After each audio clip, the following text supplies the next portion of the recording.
오늘 저녁에 부산, 울산, 경남 지역 경선 결과가 발표됩니다. 보안 수사권을 전면 폐지하는 형사소송법 개정 관련한 전국 파장도 계속되고 있는데 이 부분도 같이 짚어보겠습니다. 최진영 변호사, 정구승 변호사 나오셨습니다. 어서 오십시오. 네, 안녕하십니까. 두 분 같이 앉아서 지금 앞서 새 후보의 정견 발표 보셨는데 관전평부터 들어볼까요? 명청대전. 네. 말만 들어도 좀 섬찟했었는데 그 세 분의 후보의 얼굴에는 정말 분노와 함께 끓어오르는 어떤 상대 진영에 대한 어떤 비난 이런 부분이 느껴져서 어떻게 보면 본인의 정견 자체보다도 상대방 후보에 대한 비판, 한마디로 네거티브가 굉장히 강한 선거다라는 그런 느낌을 가질 수밖에 없었습니다.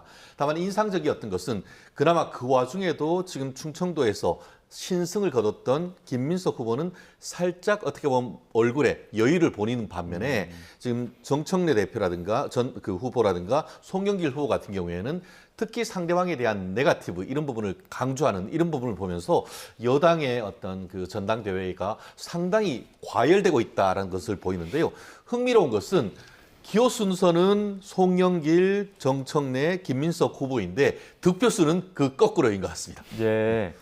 그렇게 봤을 때는 맞네요. 또 그렇게 봤을 때 그렇긴 한데 또 관전평 어떻게 보셨습니까? 저는 이제 각자의 지향점이 보이던 연설인 것 같습니다. 순서대로 말씀을 드리면 송영길 후보 같은 경우에는 강성 지지층에만 기대는 정청래 후보에 대한 사실 일반 당원들의 반감이 있거든요. 예. 그 반감을 가진 일반 당원들의 마음을 가장 잘 대변하는 연설이 아니었나 싶습니다. 정청래 후보 같은 경우에는 김민석 후보, 즉 1등을 하고 있는 주자에 대해서 네거티브로 굉장히 강력하게 꺼냈는데요. 징계까지 거론할 줄은 몰랐습니다. 징계까지 거론할 정도로 이제 어떻게 보면 네거티브를 하지 않겠다는 본인의 그 발언을 뒤집으면서까지도 네거티브를 한다는 것은 지금 자신이 불리한 상황임을 자인하고 있는 것이 아닌가 싶습니다. 김민석 후보 같은 경우에 말씀하신 대로 좀 여유가 돋보였는데요. 그런 와중에서도 이제 방심하지 않고 승리를 굳히겠다는 의지가 보입니다. 특히나 눈 가리고 아웅하는 정청래 후보의 그 모순점을 잘 짚어낸 부분이 있고요. 그 개파 정치를 비판을 하면서 최고위원 후보가 되더라도 공정하게 하겠다라는 것은 이후에 선거에 승리하고 나서도 이 개파 정치 해소를 위해서 가만히 있지 않겠다는 점을 보이는 것은 앞으로의 선거전이 치열할 것이라는 것을 대변하는 것 같습니다. 예. 김민석 후보가 이번에 충청 지역 그 표심 나오기 전까지만 해도 7% 마지노선 두면서 열세를 좀 인정을 했었거든요. 근데 그 열세 인정한 것과는 다르게 앞서 말씀하신 것처럼 신승을 했단 말이죠. 이 부분은 어떻게 좀 판단하십니까? 결국 그 정청래 후보 같은 경우에는 본인의 정치적 고향, 본인의 태어난 곳이 충청도다 보니까 충청도에서는 어쨌든 그 첫 번째의 그 첫 단추를 승리로 이끌겠다라는 그런 의지를 보였었는 것 같고 많이들 그렇게 예측을 했습니다. 하지만 그 예측이 상당 부분 무너졌죠. 물론 그 어떤 그 결과 거의 뭐 300표도 안 되는 차이 정도로 해서 이렇기 때문에 누가 이겼다, 누가 졌다 얘기하기도 쉽지는 않습니다만 굉장히 어려운 상황 속에서도 김민석 후보가 선전했다라는 것은 일반적인 생각 아니겠습니까?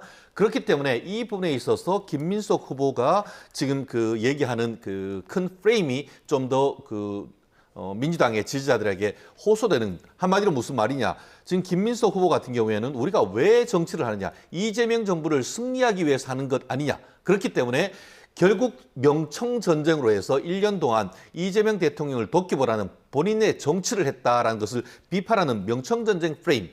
이에 대해서 정청래 후보 같은 경우에는 그게 무슨 말이냐. 나도 이재명을 살리기 위해서 최선을 다했다. 우리의 이번 싸움은 이재명 대통령과의 싸움이 아니고 나와 당신의 싸움. 한마디로 명청전쟁이 아닌 명석전쟁이다. 이런 프레임을 지금 걸고 있는데 전체적으로 민주당 지지자와 중도층 표심은 살짝 명청전쟁에 대한 비판적 견해 이쪽에 조금 더 어떻게 보면 포커스가 있다라고 저는 지금 이해를 하고 있는데요. 그와 같은 그 첫 단추가 앞으로 계속 이어질지 조금 더 지켜봐야 될 것 같습니다. 예. 자, 조금 더 지켜봐야 된다 말씀하셨는데 오늘 그런 부울경 지역은 좀 어떨까요? 김민석 후보가 다시 한번 또 우승을 하게 될까요? 아니면 정청래 후보가 반전 모멘텀을 좀 얻게 될까요? 애초에 다른 지역에서 뒤처지더라도 다른 지역에 뒤처지더라도 충청도에서 기반을 다져서 그 승기를 이어가겠다라고 예. 했던 게 정청래 후보의 계획이었던 것 같은데 그 지역에서까지 패배한 점을 생각하면 저는 의외로 연설은 뜨거웠지만 결과는 좀 싱거울 수도 있겠다라고 생각을 합니다. 예. 특히 부울경에서는 본인의 뭐 정치적 기반이 있는 것이 아니기 때문에 김민석 후보가 여기서 크게 이긴다고 한다면 당원 베이스가 가장 많은 호남이나 수도권에서도 강성 지지층보다는 대중들의 그 반응이 많기 때문에 저는 의외로 그 예. 충청에서의 그 결과 때문인지 더욱더 대세론이 오히려 김민석 쪽으로 굳혀져 갖고 쉽게 끝날 수도 있겠다라는 생각은 합니다. 예, 그 호남 민심은 어떨까요? 말씀하신 것처럼 권리당원 투표율이 좀 주요 변수가 될 수 있을 것 같은데 호남 지역의 좀 투표율은 어떻게 전망하십니까? 실질적으로 아직까지는 단정할 수가 없습니다. 사실 지금 그 부울경 같은 경우에는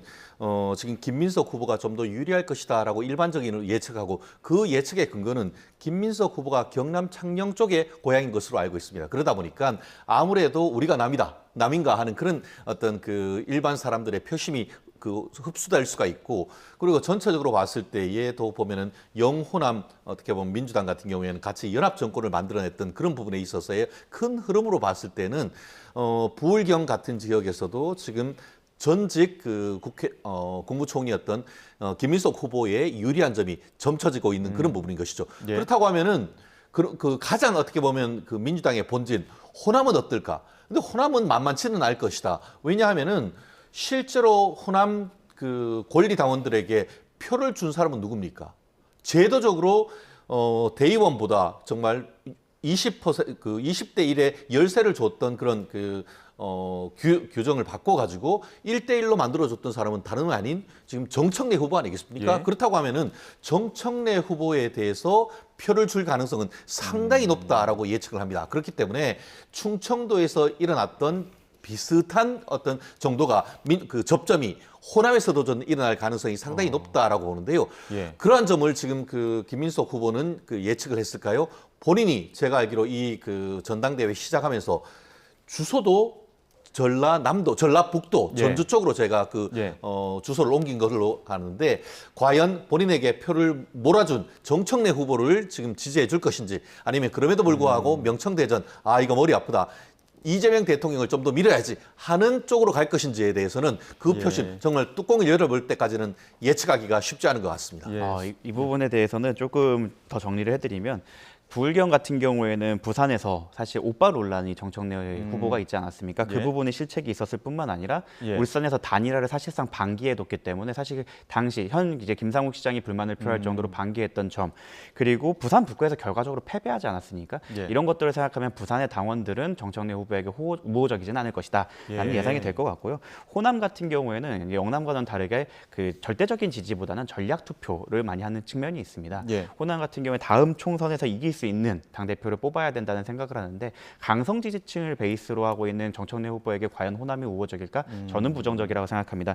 이에 대해서는 사실 조국혁신당의 지지세를 보면 알겠는데요. 과거 조국혁신당이 한참 잔나갈 때 막 10%까지 당 지지율이 가다가 지금은 뭐 20, 30대에서는 0%도 아니라 공란이 나오기도 하지 않습니까? 그 정도로 호남의 민심이 굉장히 날카로운데 그런 전략 투표를 하는 호남에서 과연 대중적 지지를 받고 있지 않은 예. 정청래 후보에게 지지를 할까라고 생각한다면 저는 충청에서의 그 대세론을 설립하지 못한 정청래 후보가 이길 가능성은 많이 낮아졌다라고 생각합니다. 예, 그 지금 박빙의 흐름으로 만약에 간다고 한다면 결국에는 뭐 송영길 후보의 2순위 표가 변수가 될 수 있을 것이다. 왜냐하면 선호투표제가 적용이 되기 때문에 이런 분석들도 있는데 여기에 대해서는 동의하십니까? 맞습니다. 그 부분에 있어서 그렇기 때문에 지금 그 정청래 후보 같은 경우에는 이 최고위원회에서 결국은 그 선호투표제를 만든 것에 대해서 처음에는 찬성한다라는 취지로 했다가 좀 분석해 봤더니 이거 어떻게 보면은 중도 표심에 대한 표를 상당 부분 갉아먹을 수 있던 그런 제도가 있다라는 것 아니겠습니까? 아시다시피 2명이 나왔을 때는 어쨌든 과반이 나올 가능성이 있지만 이게 천하 3분지 그 기회가 됐을 때는 한 사람이 첫 번째에서 과반이 나올 가능성은 현저히 낮죠. 예. 그렇다고 하면은 현재 시스템에 대해서는 당일 어쨌든 결판을 내자라는 취지에서 이 당원 당규상 결선 투표가 돼 있음에도 불구하고 내부적인 조율을 해서 그냥 선호 투표제로 그날 끝내는 것인데 그럼 제도적으로 봤을 때에 3등에서 붙었던 사람들한테 표를 줬던 사람들은 지금 봤을 때 결국 누구한테 되겠습니까? 송영길 후보한테 표를 줬던 사람이 정청래 후보한테 표가 가겠습니까? 오히려 김민석 후보로 갈 가능성이 매우 높죠. 예. 그렇기 때문에 현 상황 속에서 정청래 후보가 과반을 얻지 못했다라고 할 경우에는 이 선호 투표제란 그 시스템 자체에 의해서 표가 이 김민석 후보로 쏠릴 가능성이 매우 높다라는 점에서 예. 아마 끝나고 나서도 이 룰 자체에 대한 논란도 앞으로 이어질 가능성 전 예측을 봅니다. 예, 오늘 그 합동연설에 봤을 때는 최고위원들 간의 어떤 표정, 후보들 간의 표정 변화들도 좀 유심히 볼 수 있었던 부분이긴 합니다. 최고위원 어제 그 충청 결과에 대해서는 어떻게 분석하십니까? 저는 친청계 3인이 압도적일 수도 있겠다라는 생각을 했음에도 불구하고 예. 결과로 봤을 때는 그러지 않았던 부분이 있었습니다. 박선원 후보나 그 서미아 후보, 김용 후보가 생각보다 선전을 했기 때문에 특히 이제 친청으로 분류되는 한민수 후보와 그 김용 후보와의 표 차이가 별로 크지 않습니다. 그렇다고 한다면 지금 여기 바깥에 있는 임미애 후보나 나머지 후보들의 표가 어쩌면 사표가 되지 않기 위해서 김용 후보나 서미아 후보에게 붙을 수 있어서 잘한다고 하면 이제 친청 3인이 아니라 2인 또는 1인이 될 수도 있겠다라는 생각이 들 정도로 예. 이제 좀 치열할 것 같은데요. 특히 문제가 됐던 이제 최민희 후보가 그때 당시 연설회 당시에 보였던 태도 문제 같은 것들이 더 이제 논란이 된다고 한다면 친청계가 압도를 할 거라는 예측과 다르게 2명 또는 1명이 될 수도 있을 가능성이 충분히 있어 보입니다. 예, 그 부분 오늘 합동연설에서도 김민석 후보가 후보들 간에 연설하는데 너무 좀 과하게 그 과열된 것 아니냐 이런 걸 지적하기도 했었습니다. 최고위원들 그 후보 간의 어제 저 충청 표심에 대해서는 어떻게 분석하십니까? 사실 충청 표심이 스윙 보터로서 속내를 잘 모르는 것이 충청도 표심이라고 네. 하지 않습니까? 그렇지만 충청도 표심을 결과적으로 봤을 때는 정청래계 최민희 후보 같은 경우에는 본인들이 팀 정청래다라고 해서 3인을 그렇게 얘기를 했을 만큼 단단한 그 지지를 호소를 하고 있는데 전체적으로 지금 친명 3인, 친청 2인 예. 이것이 현재의 당대표 선거의 결과를 예측하는 민주당 지지자들의 흐름이다라고도 저는 예측을 하는데요. 예. 물론 저도 누구를 지지하고 이런 것과 관계없이 제3자적 시각에서 봤을 때의 전통적인 민주당 지지층의 표심을 미루어 짐작할 수 있는 하나의 어떤 그 계기는 충분히 되는 것 같습니다. 그리고 저도 이제 제3자의 입장에서 봤을 때, 와, 저렇게까지 했다가 추후에 이게 당이 유지가 되겠느냐 하는 그런 생각도 있단 말이에요. 아까 같은 경우에는 어땠습니까? 지금 정청래 후보 같은 경우에 만약에 내가 당선되면은 지금 김민석 후보, 이게 정당 위원 해산까지 나올 수 있는 부분을 가지고 왔기 때문에 지금 윤리위에 징계하겠다라고 했고, 한 사람을 징계하겠다라고 했더니만 이제는 김민석 후보 같은 경우에는 몽땅 다 정당과 관련해 가지고 윤리위로 보내겠다라는 이런 상황을 보면은 네. 아마 그 현재 상황에서 어떤 식의 어떤 표심이 갈지는 단순히 그 결과를 할 수는 없습니다만 지금 흐름을 봤을 때는 친명, 어쨌든 이재명 대통령을 살려야겠다라는 쪽으로 이 흐름이 갈 가능성은 저도 봤을 때는 동의하지 않을 수 없는 그런 흐름인 것 같습니다. 예, 자 주제를 좀 바꿔서요. 검찰의 그 보안 수사권 폐지를 명시한 형사소송법 개정안 지난 금요일에 국회를 통과했고 이제 국무회의 통과만 남겨둔 상황입니다. 이재명 대통령에게 거부권을 촉구하는 목소리가 지금 야권을 중심으로 굉장히 커지고 있는 상황인데 국무회의 통과는 그냥 예정된 수순으로 갈 거라고 보십니까? 논리적으로만 봤을 때는 거부권을 쓴다고 하더라도 이상할 것이 없는 법안입니다. 특히 국민 여론 같은 경우에도 60% 가까이가 보안 수사권을 존치하는 데 지지하고 있는 걸 생각을 한다면 거부권을 써도 이상하지 않겠지만 예. 지금까지의 흐름을 봤을 때 국회에 공을 넘겼던 것이 대통령임을 감안을 한다면 거부권을 쓰는 것은 좀 쉽지 않지 않을까 생각합니다. 예, 그런데도 일단 여권 내부에서 특히나 곽상원 의원이라든지 오늘 이현주 의원도 좀 유감을 표명하기도 했거든요. 이렇게 좀 이견이 나오다 보니까 거부권 가능성에 대해서도 여러 가지 해석들이 나오는 것 같더라고요. 연못구어 나무에서 물고기 찾는 거나 마찬가지라고 생각을 합니다. 사실 지금 문제가 되고 있는 것은 검찰의 어떤 보안 수사권을 완전히 뽑아내는 거기에 포커스가 있습니다만 이재명 대통령의 의중은 제가 봤을 땐 그것보다 슬쩍 끼워놓은 어떤 수사 절차에 문제가 있을 때에 공소 취소할 수 있다는 그 범죄에 오히려 그 이재명 대통령의 마음은 가 있을 것이다라고 생각합니다. 무슨 말씀이냐? 외면적으로 봤을 때의 명분은 검찰 수사권을 완전히 박탈함으로써 노무현 전 대통령을 사실상 정치적 살해를 했던 검찰에 대한 보복이다. 이런 프레임을 하고 있습니다. 그러다 보니까 김용민 민주당 의원 같은 경우에는 그 법을 가지고 봉하마을까지 내려가가지고 여기 왔습니다 하고 있지 않습니까? 예. 하지만 실리는 무엇이냐? 그 과정 속에서 국민의 별 관심이 없던 과정 속에서 지금 70년간 유지해왔던 공소 취소 사유를 대폭 늘림으로써 사실상 이재명 대통령의 지금 4개 재판에 대한 공소 취소를 할 수 있는 법원으로부터 받을 수 있는 폭을 넓혔단 말이에요. 그렇다고 하면 이재명 대통령 입장에서는 본인이 퇴임 후를 생각하지 않을 수밖에 없는 것이고 그 상황 속에 있어 이 법을 과연 본인 스스로 다시 국회로 돌려보낼 수 있느냐. 저는 그럴 가능성은 거의 제로에 가깝다고 봅니다. 예. 자, 민주당에서는 이제 보안 수사권 폐지를 했지만 보안 수사 요구권에 대해서는 강화하는 조치가 있었기 때문에 이 부분이 보완이 될 것이다 이렇게 얘기하고 있는데 이 부분은 동의하십니까? 아니요, 사실 이번 법안 같은 경우는 밀실에서 만들어진 탁상 공론이다. 현실과는 전혀 맞지 않고 전체 체계로 봤을 때도 정합성을 전혀 갖추지 못하고 있는 그런 법안이라고 생각을 합니다. 예. 지금 그 당에서 지금 올라온 통과된 법안 같은 경우에도 뭐 이것저것 대안이 있다고는 하지만 현실적으로 봤을 때 이미 있던 대안, 그것도 잘 작동하지 않고 있던 대안들을 강화하거나 추가한 거에 불과하기 때문에 사실 문제가 발생할 것은 명약관화하다고 생각을 합니다. 다만 이거는 저는 저희 그 대한민국이 치러야 되는 후과라고 생각하는데 이건 검찰 독재의 후과라고 생각합니다. 그 검찰 독재, 지나친 검찰 독재로 인해서 그의 적대적 공생을 하는 예. 여기에 대한 강경파도 득세를 할 수 있었던 것 같고요. 검찰 독재 세력, 검찰 출신의 세력, 그리고 여기에 적대적 공생을 했던 강성 개혁파, 이 모두가 이번에 다 후과를 받을 거라고 생각을 합니다. 그분들이 모두 역사의 뒤안길로 퇴장을 해야만 진정한 이제 좀 개혁으로 나아갈 수 있지 않을까 싶습니다. 예. 최 변호사님께서 어떻게 보세요? 정 변호사님은 변호사 하시면서 검찰 독재의 피해를 본 적이 있습니까? 아, 예, 박정원 대령 그 변호를 제가 하면서. 말씀드렸던 것은 이런 정말 정치적 사건 같은 경우에는 10년에 한 건 나올까 말까 한 것인데 지금 우리가 얘기하는 것은 민생에 관한 범죄입니다. 지금 정 변호사님도 얘기하잖아요. 이것은 체계적으로 문제가 있다라는 것을 인정하지 않을 수가 없는 것이죠. 법조인이라고 하면은. 저는 이렇게 생각합니다. 민주당이 뭐라고 했죠? 이번에 보안수사 요건을 통해 가지고 보안수사와 비슷한 효과를 낼 수 있다? 이 말은 무엇입니까?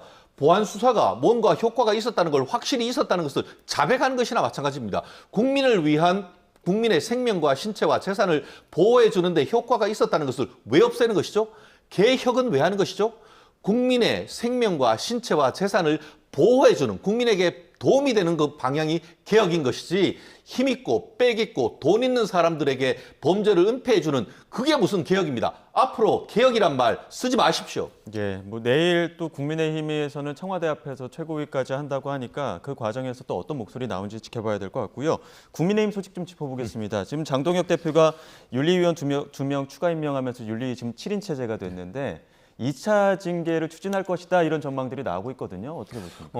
이 부분에 있어 가지고는 이미 그 몇몇 국회의원들에 대한 징계 의결이 지금 돼 있는 것이고 이 부분과 관련해서 뭐 계속 뭐 마이너스 정치다, 뭐 본인의 징계를 또 어떤 자리를 보존하기 위한 정치적 징계다라고 얘기를 하는데 저는 오히려 이렇게 묻고 싶습니다. 민주당은 도대체 지금 얘기하는 모습과 관련해 가지고 예. 민주당은 지금 당대표 경선을 하면서 지금 만약에 본인이 당선되면 상대방 후보에 대해서 윤리위원회 해가지고 징계할 것이다라고 하는 이 사태 결론적으로 얘기했을 때는 법원 그 국가에도 수사가 있고 재판이 있듯이 당에도 당 기율을 위한 어떤 그 법적 조치가 반드시 있어야 되는 것입니다. 그런데 그와 같은 절차를 진행하는 것을 마치 현재의 당권파, 당대표의 권한을 유지하기 위한 것이다라는 프레임을 거는 것은 오히려 본인들의 어떤 그 책임을 희석시키려고 하는 것 그 이상도 그게 아니라고 봅니다. 그렇다고 하면은 결국은 본인의 어떤 징계 사유가 아니면은 윤리위원회를 통해 가지고 확실한 판단을 받으면 되는 것입니다. 그리고 그 윤리위원회라는 것은 당헌 당규에 따라서 판단하는 것이고 그것은 그 시대의 그 당의 지지자들의 윤리적 감각을 담을 수밖에 없는 겁니다. 예. 결국은 현재 상황을 정치적으로만 볼 것이 아니고 본인의 행위에 대한 정당한 대가다. 그리고 그 대가가 합당한지 여부에 대해서는 정치적으로 판단만 받으면 되는 것이지 그와 같은 절차를 진행하는 것 자체를 정치적이고 못이다라고 얘기하는 것은 지나치게 본인의 어떤 행위에 대한 반성이 없는 것이다. 저는 그렇게 봅니다. 예. 근데 왜 하필 지금 시점에 그럼 두 명을 언제 하죠? 추가 임명을 그럼 하고 언제 하죠? 그렇죠. 그렇긴 한데 이제 5명이서도 의결이 되는 상황인데 그걸 왜 2명을 추가 이제 임명을 하고 또 이 상황에서 뭐 의원들에 대한 평가를 가이드를 좀 늘린다든가 아니면 당원 중심 목소리를 좀 강조한다든가 이런 게 원내에도 그립감을 잡으면서 연임을 준비하는 거 아니냐 이런 좀 관측들이 나오는 것 같더라고요. 그 지나치게 너무 정치적, 공학적으로 보는 것 예. 같습니다. 말씀하신 대로 과거에 그 충분한 명분이 있었음에도 불구하고 징계가 무산되었던 것들은 결국 절차적 정당성을 갖추지 못했기 때문이었거든요. 장동혁 대표가 판사 출신인 만큼 이번에는 똑같은 실수를 반복하지 않기 위해 절차적 정당성을 더 강화하는 조치를 취했다고 봅니다. 결과적으로 봤을 때 장동혁 대표의 연임이나 아니면 장동혁 예. 대표의 입지 강화가 결과로 나올 수는 있겠지만 말씀하신 대로 지금 조경태, 권영진, 진종우 의원 같은 경우에는 사실 저는 징계의 명분은 차고 넘친다라고 생각을 하거든요. 예. 만약에 장동혁 대표가 정말 연임만을 위해서 달려왔다고 한다면 자신을 비판했던 다수의 의원들에 대해 징계를 청구했을 것 같은데 그렇지 않았다는 점을 생각을 한다면 이번에는 명분이 있다. 그리고 지금 움직임 같은 경우에는 결과적으로 본인에게 도움이 될지는 모르겠지만 절차적 정당성을 쌓아가는 과정 정도로 보이고 있습니다. 예. 근데 장기적으로 봤을 때 만약에 이렇게까지 안전하게 갔음에도 불구하고 징계를 이뤄내지 못한다고 한다면 이 역시 또 하나의 정치력 부족으로 비판받을 수 있어서 장동혁 대표 같은 경우에는 그 대상을 축소한 만큼 그리고 절차적 정당성을 많이 갖춰온 만큼 징계라는 꽃을 맺어야 본인의 그립감을 살려낼 수 있지 않을까 싶습니다. 자, 지금 권영진 의원 같은 경우에는 멱살 논란 때문에 최고위에서 자진 탈당 권고까지 받았는데 이 부분은 어떻게 좀 마무리돼야 된다고 보십니까? 사실 제가 지난주에 권영진 의원님하고 통화를 한번 했습니다. 했더니만 본인도 굉장히 이 부분에 대해서는 송구스러워하고 실제로 그 본인의 페이스북을 통해서 공개 사과문도 올렸습니다. 예. 다만 그럼에도 불구하고 지금 최고위원회에서 지금 출당하지 않는다고 하면은 징계를 하겠다라고 예고를 했고 그와 같은 정신이 지금 그 윤리위원회를 통해서 관철될 가능성이 상당히 높습니다. 다만 당 내에서도 또 그 권영진 그 의원이 왜 그렇게 했느냐에 대한 이유를 설명하는 얘기가 있기 때문에 최종적으로 어떤 결정으로 나올지 모릅니다. 근데 그 권영진 의원 같은 경우에는 본인이 평생 쌓아왔던 것이고 출당은 곧 정치적 생명의 끝이다라고 인식을 하고 있기 때문에 어쨌든 그 정당한 절차라면 내가 받아들이겠다. 하지만 내 손으로 내 발로 걸어 나가지는 않겠다라는 지금 나름대로의 어떤 그 배수진도 쳤기 때문에 과연 어떤 결과로 나올지 뭐로 단정할 수가 없습니다. 하지만 현재의 어떤 그 전체적인 국민의당의 윤리위원회의 인식, 나아가 국민의당 그 전통적인 지지자들의 인식은 이에 대한 합당한 책임을 물어야 된다라는 쪽이기 때문에 최종 결과 언제 나올지 어떻게 나올지는 좀 더 지켜봐야 될 것 같습니다. 예, 알겠습니다. 여기까지 듣겠습니다. 지금까지 최진영 변호사, 정구승 변호사 두 분과 함께했습니다. 고맙습니다.